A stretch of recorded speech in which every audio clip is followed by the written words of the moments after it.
It's a great pleasure to welcome David Nash with us here. David is, or has been, and you won't believe it when you see him, been active in the art world more than 50 years. First a long time with Sotheby's in New York, and since how long, 20 years now, with your own gallery together with his wife, Lucy Mitchell-Innes, establishing one of the most important and renowned New York galleries on the Upper East Side. And he has been supporting and dealing with art for a very, very long time. Many important works went through his hands. And I can say from my own collaboration with him that I have to say David is kind of the ideal scholared dealer, much more a scholar than a dealer, although I'm quite sure he's successful as a dealer also. But it has always been wonderful the way you supported the work of Hans Arp today, also in the times when it was a bit more difficult to sell ARPs in the past than it is currently. And so we're very excited to hear your insights into ARP in American collections, and thank you so much for coming.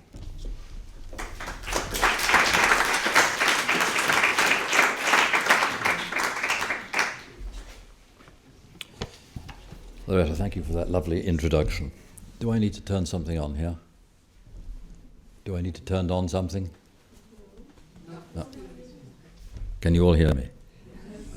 So, good afternoon to you all. I'm here to talk about ARP's work in American private collections. I've had a very fortunate, I am in a very fortunate situation to have seen very many works in private collections, because when I came to New York in May of 1963, this was the period when American collectors were probably at their most active. And I had the good fortune to follow ARP's reception and reputation among American collectors for many years.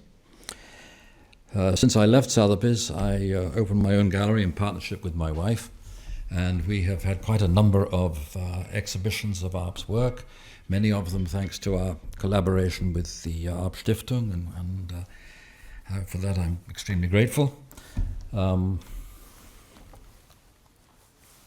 I'm just going to show you here the exhibition that we did 4 years ago, which I'm sorry to say is sculptures on a pedestal, and there's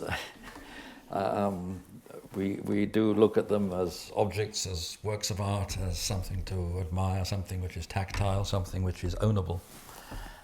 This was an exhibition that we did in 2011. And we were very lucky to get loans from the Museum of Modern Art and from the Herschel Museum.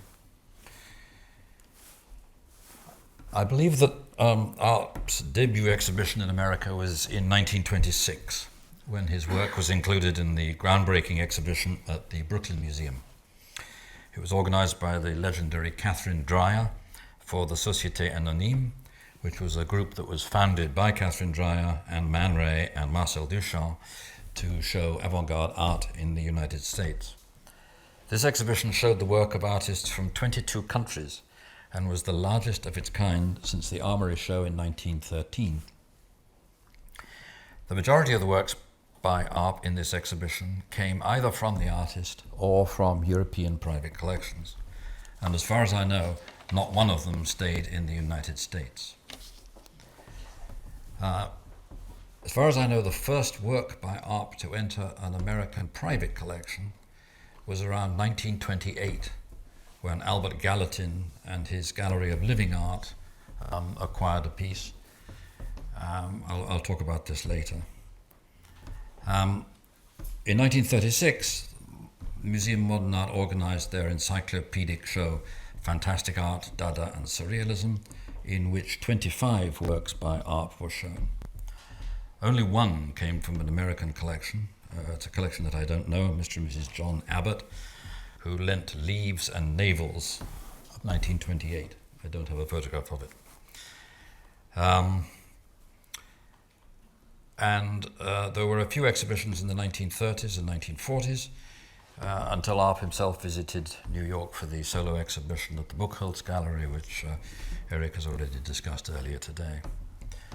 So by the time I arrived in New York in 1963, many of the great pioneer post-war collections of 20th century art had already been formed, and many of them had even been dispersed or given away to museums. In the United States, it is amazingly rare to find a collection that passes from one generation down to the next. The high estate taxes make it almost impossible for the next generation to afford to hold on to their parents' collections of works of art, and so the collection ends up getting usually dispersed at auction or given away to a museum. One of the few exceptions to this is the collection of the Mort Newman family collection. Here is an image of Mort Newman sitting in a corner of his absolutely jam-packed little house in Chicago, and he's in his Dada and Surreal here. He was a huge collector of art from that school, and as he was affectionately known, Mort was a self-made man. His fortune derived from a business called Valmore Products, one of which was apparently very effective in straightening tight curly hair. He made a lot of money out of that product. His collection, which was formed in the 1950s and 1960s, included not only Dada and Surrealism, as I had mentioned, but many other celebrated artists of the 20th century, Picasso, Matisse, and Dubuffet. The collection remains relatively intact, including all of the Alps, and it's now in the hands of his son Hubert, who lives in New York, and Hubert continues to collect his own contribution to the family collection. Amongst Mort Newman's collection were these two wonderful automatic drawings from 1918. The one on the left sort of looks back to a woodcut by Kandinsky, and the one on the right looks forward to the decoupage, but they're both actually from the same year. Mort Newman also owns these two reliefs from 1928 and 1929. The one is called Calligraphy of Navels on the right, and it sounds better in French, and the other Constellation of White Forms on Grey on the left. And then, in addition to that, he has two stone sculptures, but unfortunately I don't have photographs of them. Another of the early collectors post-war of modern European art was a man called G. David Thompson, a steel magnate from Pittsburgh. Oops, that's not what I meant to do. That's him there. Thompson was an extraordinary collector. He made most of his collection in the 40s and 50s, and he had 100 works by Paul Klee, and he had about 170 works by Giacometti, drawings and paintings and sculptures. And he sold the whole lot in 1962 to Ernst Beiler, who is featured there. This was the sort of start of Ernst Beiler's legendary career. He did it all with borrowed money.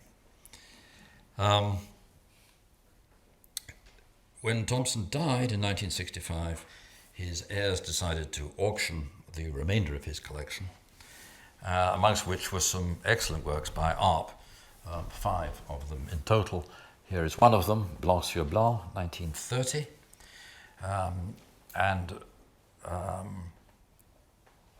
Thompson had bought this from the Valentin Gallery in the 1950s, and it was included in the sale in 1966, where it sold for $6,750, which was applauded. It was a huge price at the time.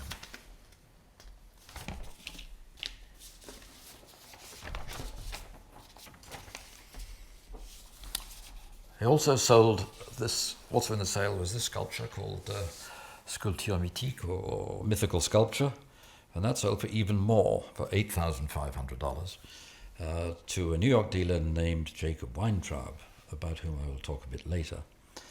Alfred Barr was a great admirer of Thompson and his collection, and he actually wrote the preface to the catalogue and came to the sale and bought many of the lots for the Museum of Modern Art. but in fact he didn't buy any of the Arps. I guess the museum already had better examples. Thompson was a legendary collector, and he was much feared amongst New York dealers for his fierce temper and tough bargaining tactics. I never met him, fortunately, but as a young cataloguer for Sotheby's, I spent a week in his house in Pittsburgh researching and cataloguing his enormous collection. In addition to Picasso and Leger and Mondrian and Miro, there were works by artists who were unknown at the time, but who have since become recognized and much sought after by contemporary collectors. Gunther Oerker and Volz being examples of the paintings that he had bought in the 60s. The next collector I want to talk about is Walter Chrysler. Walter Chrysler was the gifted and eccentric heir to the Chrysler motor car fortune, and he was a very keen early collector of Arp's work, mostly reliefs from the Dada period, of which I think he owned more than 6. Walter Chrysler was one of the American art world's great enigmas. He had a natural eye and a considerable fortune at his disposal. He was a huge enthusiast for modern art of the first half of the 20th century and put together an amazing collection of 19th and 20th century paintings, which he then exhibited at in a number of places, mainly his museum in Provincetown, and then again at the National Gallery of Canada in Ottawa. And at that time, it was discovered that 30% of his collection was very crude forgeries. He had forgeries of Jewish Braques and Soutines, and just amazing that he must have known, or else he had an eye that turned sour, which sometimes happens, or he thought he'd found a bargain. I can't imagine why he would have bought such a large number of pretty obvious forgeries, and then had the nerve to send them on exhibition to the National Gallery of Canada. I think one of the first actions of the Art Dealers Association of America was to have that exhibition closed down. This is a piece that Walter Chrysler owned from 1934, and that is now in the Chrysler Museum in Norfolk. Once the fakes had been extracted from Walter Chrysler's collection, he gave the rest to a museum in Norfolk, Virginia, which changed its name to the Walter Chrysler Museum. And it is open to the public now, and it has some fantastic things in it, and no fakes. Mrs. Harry Louis Winston Melvin was, to give her full name, Winston was her first husband and Melvin was her second. She was another passionate collector of modern art. She came from Detroit, and her principal focus was on the futurists, particularly Boccioni. She also acquired surrealist and Dada art in her vast collection, and there was a small but important subsection of works by Arp. Unfortunately, Mrs. Melvin's collection was pretty much all dispersed in 1990. She gave all of her Boccionis to the Metropolitan Museum, and the remainder, which was fantastic, was sold at auction. Her children inherited a few pieces, and basically they were able to afford them because of the proceeds produced by the sale. And so one of her children inherited the Colonne de Rêve, this piece here, which is actually a combined piece. The marble head and the bronze bottom, bronze base, are made at different times. But it's never been clear to me whether Mrs. Melvin put these together or whether Arp put them together.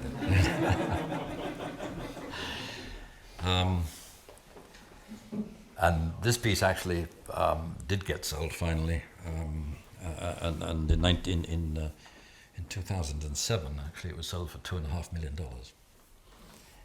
It's still in the United States, however, so it counts in this talk.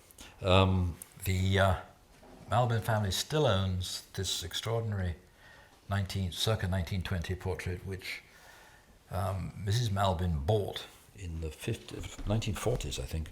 She bought either from Tristan Tzara himself, don't know when he died, or Tzara's son. And I don't think that Arp really intended it to be a portrait of Tristan Tzara, but apparently Mrs. Melvin thought it looked just like him, with the monocle and all the rest of it, and so it has been known ever since as a portrait of Tristan Tzara. The Melvins had, as I said, a vast collection, and Arp, in his using his sort of poetic criticism, once said, "The Winston Melvin collection contains works whose beauty has not been touched by the eternal transformation of the ephemeral." Now I don't understand what that means. It's I'm sure it's good.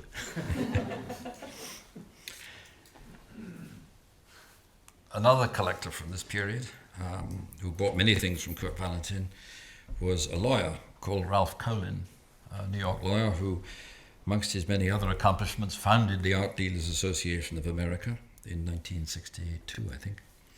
He was a good friend of Alfred Barr's. He was legal counsel to the Museum of Modern Art and a passionate collector. He preferred marble sculptures, and he owned quite a few. Concrete sculpture, this white marble of 1942, and this necktie in silent tension, which is made of black granite from 1947. And again, that's a piece, I think, which can be exhibited one way or the other. I would say that this piece on the left can only really be exhibited upright. That's the way it's always illustrated. But necktie in silent tension can be a bow tie, can be anything.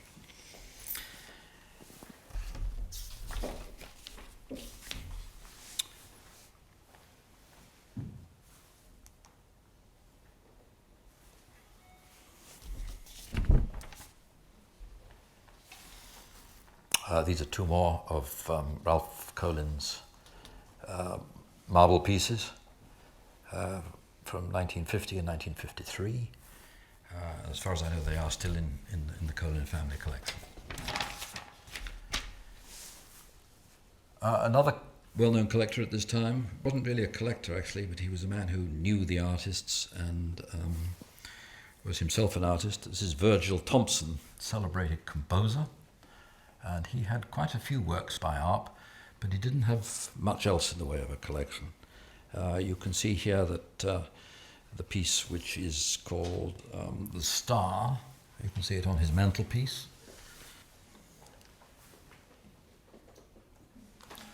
And he also had 2 or 3 reliefs, one of which he gave, a Dada reliefs, he had a 1921 Dada relief, which he gave to the Museum of Modern Art. And then, when I was still at Sotheby's, actually, we sold his estate, and a beautiful Dada Arp was found in a drawer. He obviously neglected it, and it was one of those wonderful experiences when you work in the auction business, when you find something that somebody doesn't know they have. I don't have any photographs of this, but another dealer collector who was a great enthusiast for art was a man called Ladislas Sedgey. And Ladislas Sedgey was a dealer and a writer, and enormously instrumental in educating Americans about African art and sculpture. And because he liked African art, he also collected other sculptures by 20th century artists, Arp and Lipchitz and Henry Moore and so on. But he was primarily interested in sort of educating Americans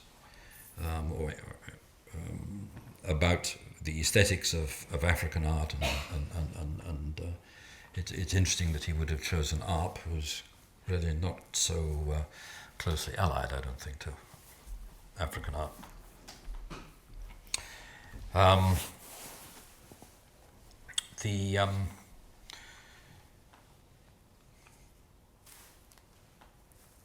These on the left is Mir on an Arp designed base. This was in the collection of Mr. and Mrs. Bertram Main. Again, these were, like most of the other people I mentioned, they were enormously passionate collectors of modern art, and they had everything from art through Mondrian to Frank Stella, and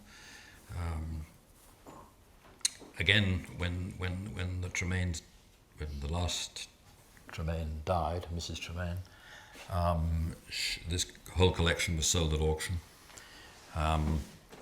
but this one escaped that and is now in the National Gallery in Washington. Another collector who formed this big collection, which she gave away, was a lady called Muriel Callis Newman, also from Chicago. Chicago seems to feature a lot in collectors of art. She was the sort of doyenne of the Chicago art scene, but in the end she gave her whole collection to the Metropolitan Museum in New York, and that included this art here, Torse Navel Moustache Flower. The Gallatin collection, which I mentioned earlier, went to the Philadelphia Museum in 1943. Albert Gallatin was a collector, scholar, and founder of the first museum in America devoted to modern art. It was called the Gallery of Living Art, and it was housed for a while in New York University. In addition to showing and owning works by Miro, Picasso, Leger, and Mondrian, I believe he owned the first work by Arp to enter a public collection in the US. It was either Vase Buste of 1930 or Configuration with Two Dangerous Points. Here is Vase Buste, and here is Configuration with Two Dangerous Points. So I think if you count the Gallery of Living Art as the first museum, I think these were the first two pieces to enter a public museum in the United States. Unfortunately, New York University made the decision to close this gallery during the war in 1943, and 10 years later, Gallatin donated the whole collection to the Philadelphia Museum.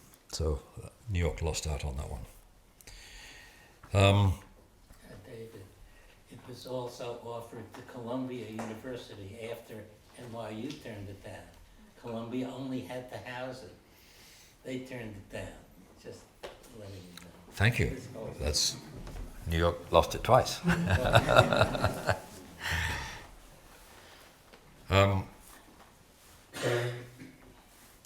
I guess one of the most significant collectors of sculpture, aside from Ray Nasher, is Joe Herschel. He had really made a specialty of buying sculptures, and he gave his collection, I think in about 1980, to the nation. He was very clever. He conducted an auction of his collection, a private auction. He went from Germany to England. In England, he was even invited to have lunch with the Queen, who's, I understand, here today. And each of these countries made a proposal what Herschel was going to do with his collection at the end of the day. And when he got he got a proposal from France, he got a proposal from Germany, he got a proposal from Japan and England. England's was a bit paltry. He then went to Lyndon Johnson and said, now, here's my best offer, what'll you do? And he managed to negotiate an incredible deal. The Congress assigned a space on the Mall for him. Congress put up the money for Gordon Bunshaft to build this donut-shaped museum, and everything was called Herschel. He gave his collection, and the government did the rest. Anyway, obviously, being a collector of sculpture, he has many works by art, but he also has this 6 white forms and... Yes, 6 white forms. This is the other great collector of sculpture. This is... Where's Catherine? This is Ray and Patsy Nasher at the opening of, I believe, the Northside Shopping Centre, isn't it? North Park Centre, yes. Which was a huge real estate development in Dallas, which Mr. and Mrs. Nasher had I've seen here at the groundbreaking, I think, or the opening. And the story, which Catherine has already told you, actually, is that Patsy Nasher saw Torso with Buds and told Ray, asked Ray, or suggested to Ray that he buy it. And I gather that he didn't respond, so she bought it and gave it to him as a present. Do I have that correctly? And was it the first sculpture they bought? Yeah. This is the start of the whole thing, is it? Exactly. Oh, fantastic.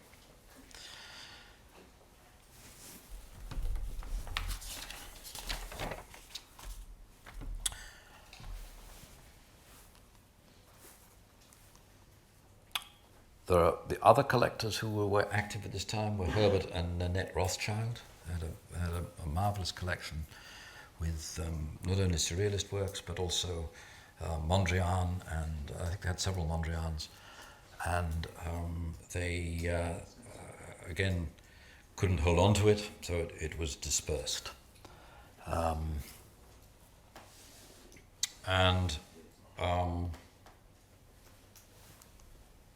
Next comes Nelson Rockefeller. This was a piece that Nelson Rockefeller owned.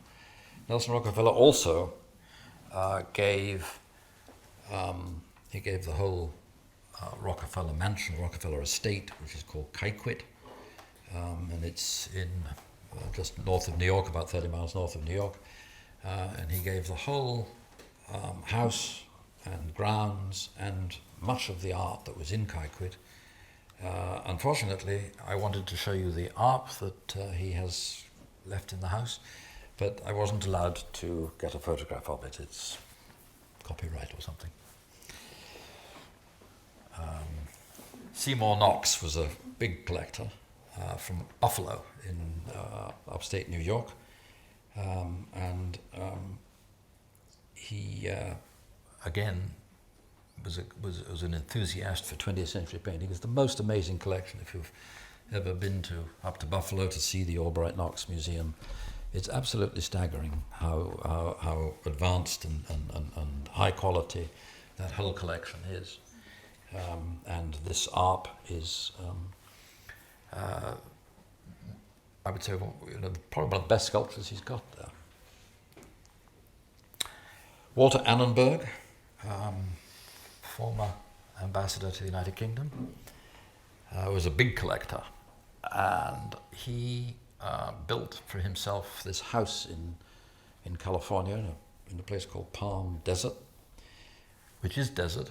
Doesn't look it through the window, but there is in fact a 9-hole golf course, bright green grass, all in the desert, around this house, and you can see in the house, you can see that the art here frames this collection with Van Gogh, Cézanne, Gauguin, can't remember, Van Gogh. And then up here he's got Renoir, Giacometti, and here is this ARP. And all the paintings have now been given to the Metropolitan Museum in New York. I believe that the ARP remains in this house, the two ARPs, and he left the house to the Walter Annenberg Foundation. And the purpose of the foundation is to hold, rather like the American Academy here, is to hold high-level conferences, heads of state and economic conferences. So in a sort of tranquil setting, soothed by ARP.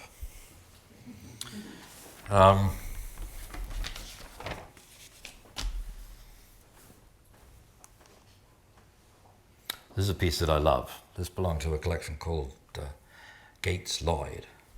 Gates and Lally Lloyd were from Philadelphia. Again, this was not focused on art. They had masterpieces by David Smith and other artists.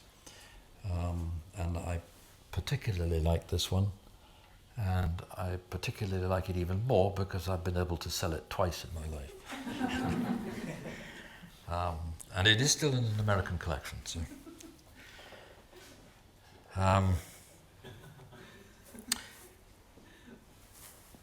So, who are the collectors of art today in the United States? This is a collection, a man called Reed Krakoff, who is a fashion designer and the former executive and creative director of Coach. And as you can see, I don't know who the lady is. It certainly isn't Reed Krakoff. On the right is on the right you can see an Arp winged being, which is in black granite, and this is in the collection of a family from Texas called Hudson, but it actually lives in New York in their apartment in New York.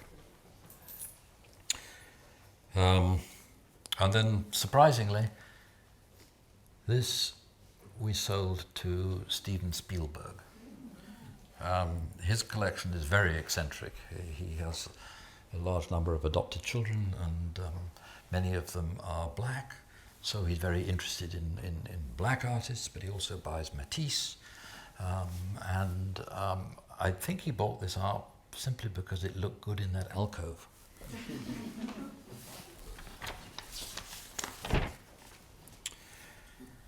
I'm going to end the story. This is a view of an ARP exhibition that we had in 1997, 1998. But I'm going to end this story with one of my favorite stories about ARP in an American collection.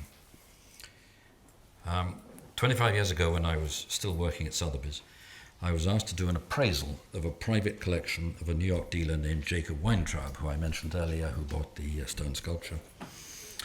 Mr. Weintraub was a very successful dealer who'd worked his way up from being a sort of modest print dealer just after the war, when he came to own this very expensive gallery on Madison Avenue, from which he sold many works by art.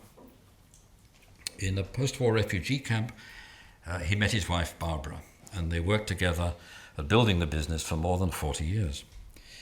Barbara died in 1985. Mr. Weintraub did not remain a widower for very long, and he quickly married again. It was a few years after his second marriage that I was asked to do this appraisal.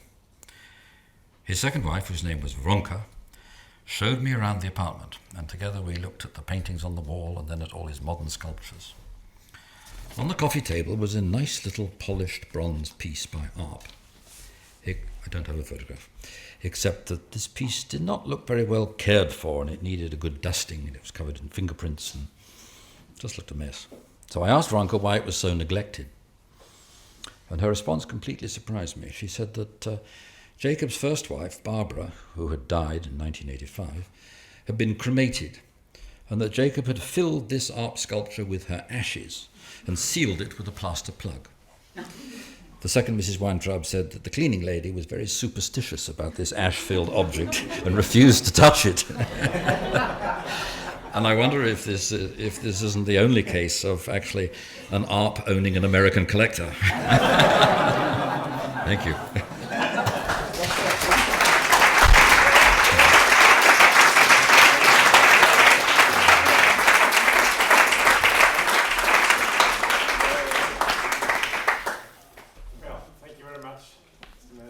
Does anybody have any questions? Any questions? David, your gallery is in the same building where Wittenborn and Schulze used to have their bookshop. That's right. And they published in the 40s this book about Arp. So I think this was a predecessor for Mr. Valentin, that Arp already has one foot in New York in the art scene, maybe. And I think they continued in dealing with prints and drawings by Arp. Wittenborn, yeah. And later on, Grete Schulz and Borgenich Gallery continued. Right. Yeah.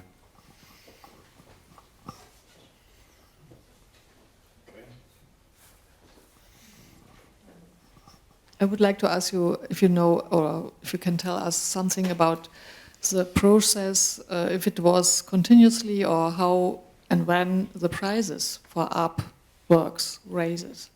raised? Or how was the development? Was it other or comparable with other classical modern sculptures? I'm not quite sure I understand your question. How do their values, how do their prices compare?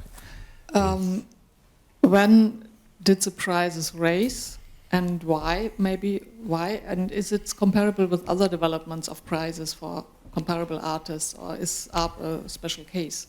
I think In Arp is a America. special case because I think he's remarkably underpriced. I think they're incredibly cheap. A top price for an Arp sculpture is probably $2.5 million.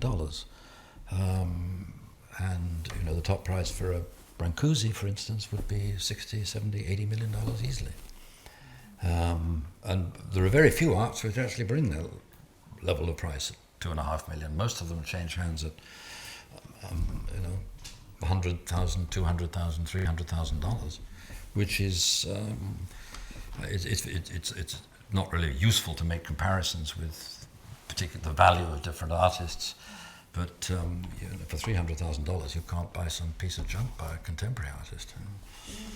It's I don't mean to say piece of junk. I mean something by somebody who's speculative, whether he has talent or not. But have there been specific times when Arp was mainly bought, like in the 50s or again in the 80s, or like did they always, when the Arp show came in the Museum of Modern Art, then you see like many private collectors bought art. So are there like waves of? No, I would say that the market was probably at its most enthusiastic in the 60s. Relatively speaking, it sort of languished, the market languished. And I still don't think that it's as strong as it could be. But I don't determine that, it's supply and demand.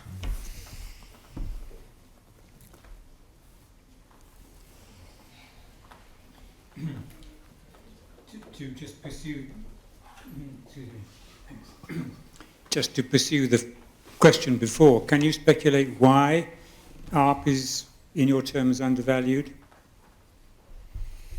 in comparison to other modern masters? Is it too difficult to understand? No, I don't think so. No. First of all, I think collectors regard Arp as two artists. There's the artist who did the Dada works, and then sort of following 1930, 35, there's the sculptor. And I think that it's the sculptures which get the most attention at the moment. First of all, there are more of them. The Dada reliefs are very rare to come to the market. And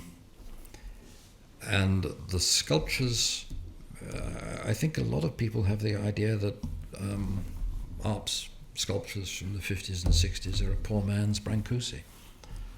I don't think that there's a real understanding about his genius and his talent, and I think he suffers in the shadow. That's why we did this exhibition of Arp and Brancusi, which I don't know if it did anything to equalize the balance, but we tried. This follows a little bit on the last two questions. One of the things that's striking when we look at these historical collections is that many of the collectors owned, not just one Arp, but groups of Arp, and they owned reliefs as well as sculptures. And I just wonder, in the collectors that you work with today, is it mainly people who are buying just a work here or a work there? Or are you seeing people whose interests, especially given the extremely reasonable prices, who are interested in having constellations or more than one work? I would say almost entirely they are one of a kind. Steven Spielberg doesn't have anything else by Arp. Krakoff has nothing else by Arp. We just sold one to a man called Mike Ovitz, who's a huge collector. He doesn't have anything by Arp. Anything else? It's interesting that they are looked at as a sort of independent sculptures, and you don't need more than one.